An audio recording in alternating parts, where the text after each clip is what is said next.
सरल जीवन सीरीज में आज बात करते हैं पितृदोष की। बल्कि हम इसको दोष क्यों बोले, हम बोलेंगे पितरों की जो कृपा होनी चाहिए या जो आशीर्वाद होना चाहिए वो यथावत नहीं मिल रहा है। क्या कारण हो सकता है या क्या सिम्टम्स है, पहले सिम्टम्स हम समझ लें कि मन भेद नहीं है लेकिन मत भेद है। यानी कि घर में कोई ओकेजन है, कोई फेस्टिवल है, कोई त्योहार है, ऐसे में किसी छोटी सी बात को लेके ही बड़ा झगड़ा शुरू हो गया। लड़के या लड़की के संबंध में बात चलती है लेकिन वापस जवाब नहीं मांगा जाता या बात चलते चलते रुक जाती है। कंफ्यूजन स्टेट में रहते हैं कि आगे क्या करना चाहिए। फाइनेंस प्रॉब्लम भी आ सकती है। उसके बहुत सारे दूसरे कारण भी होते हैं। एस्ट्रोलॉजिकली हम लोग जैसे शनि और बहुत सारी जो दशाएं वगैरह है उसको भी हम देखते हैं, लेकिन ये एक बहुत ही छोटा कारण है, लेकिन उसके प्रभाव बड़े दूरगामी है। बात सीधी सी ये है कि पितृ जो है, हमारी एंसेस्टर्स जो है, वो कहीं न कहीं दुखी हैं या कुपित हैं, यानी कि गुस्सा है। एस्ट्रोलॉजी में हम इसको किस तरीके से समझते हैं? एस्ट्रोलॉजी में बहुत सारे विद्वान राहु और शनि, केतु सभी को पितृदोष से जोड़ देते हैं, लेकिन हमारी समझ में केतु सबसे इम्पोर्टेंट है, जो पितृदोष का कारण हो सकता है। अगर केतु का संबंध या केतु वहाँ बैठा है, 9वें स्थान में बैठा है या 12वें में बैठा है और या फिर वहाँ से संबंध बना रहा है, तो आप ये मान के चलिए कि पितरों का कृपा कहीं न कहीं कम होगी, उनका आशीर्वाद नहीं मिलेगा। रेमेडी केतु की कैसे करें? बहुत बड़ी बात नहीं है। अपने मन को कड़ा करके जो आपके धर्मास हैं, यानी कि जो आपके कर्तव्य हैं, जो आप काम कर रहे हैं, चाहे आप अपने प्रोफेशनल ड्यूटीज कर रहे हैं या जो आपके घर के लिए जो ड्यूटीज हैं, उसको उस भाव से करिए जहाँ पे परहित इंपॉर्टेंट है, खुद का हित नहीं। परहित जो है वो ध्यान में रहना चाहिए, वो ज्यादा जरूरी है। ऐसे में जब जनहित की भावना रहेगी किसी भी काम में, तो धीरे धीरे पितरों की कृपा अपने आप आने लगेगी।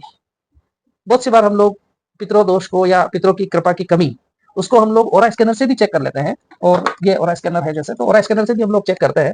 और अगर ये चीज आती है कि नहीं, पितरों की कृपा नहीं मिल रही है या पितृ दोष है, ऐसे में बहुत सीधे, बहुत सिंपल उपाय हम लोग घर से ही रेमेडी जो है वो सजेस्ट कर सकते हैं। कि एक तो बहुत सिंपल है कि जैसे अमावस्या के दिन आप विष्णु या कृष्ण मंदिर में 5 तरह की मिठाई लेके जाएं और हाथ जोड़कर भगवान से प्रार्थना करें कि आप हमारे पूर्वजों से या हमारे बच्चों से या हमसे कहीं कोई गलती हुई हो तो उसे क्षमा करें और हमारे पितरों का आशीर्वाद हमें देना है। तो भगवान निश्चित रूप से आपकी मदद करेंगे। दूसरा एक उपाय जो ये तो अमावस्या का 1 दिन का ही था, लेकिन बहुत सी बार ये भी निकल के आता है कि हमारे को मे बी कभी 3 दिन, कभी 5 दिन या कभी 50 दिन, उतने नंबर ऑफ डेज के लिए हमें उनके नाम की रोटी निकालनी है।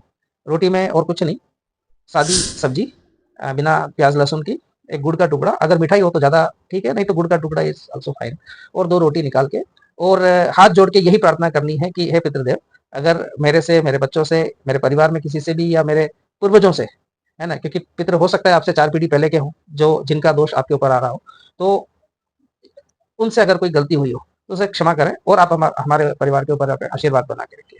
वो जो रोटी है उसको जितने नंबर ऑफ डेज बोला जाए उतने दिन तक आप किसी भी पेड़ के नीचे, ऐसा नहीं कि आप पीपल का पेड़ ढूंढ रहे हैं, उसकी जरूरत नहीं है।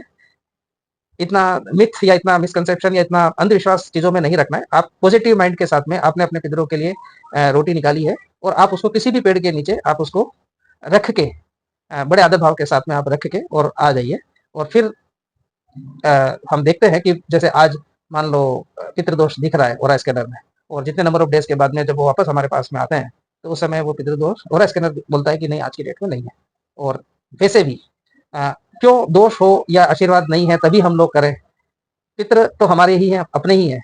और ऐसे में अगर हम अपने बर्थडे पे या जो अभी जैसे पितृपक्ष आता है सितंबर अक्टूबर के महीने में, उस समय अगर हम उन दिनों में भी ये चीज कर लें तो उसमें कोई बुराई नहीं है, क्योंकि उसके कोई साइड इफेक्ट्स तो है नहीं। ऐसा तो है नहीं कि वो करने से और गलत हो जाएगा। ऐसे कम से कम आपके पितृ, हो सकता है उनकी कृपा दृष्टि और बेहतर ही हो जाए। और ऐसे में बीच बीच में साल में 1 बार 2 बार अपनी इच्छा अनुसार या अपनी योग्यता अनुसार, अपने श्रद्धा अनुसार इस तरह के पितरों को हमेशा याद करना, ये पूरे परिवार के सफलता ही नहीं, सुख, सुख पैसे का भी हो सकता है, रिलेशनशिप का भी हो सकता है और स्वास्थ्य का भी हो सकता है। इन सब के सुखों की कुंजी आप मान लीजिए, यानी कि चाबी है ये। रेशम है ना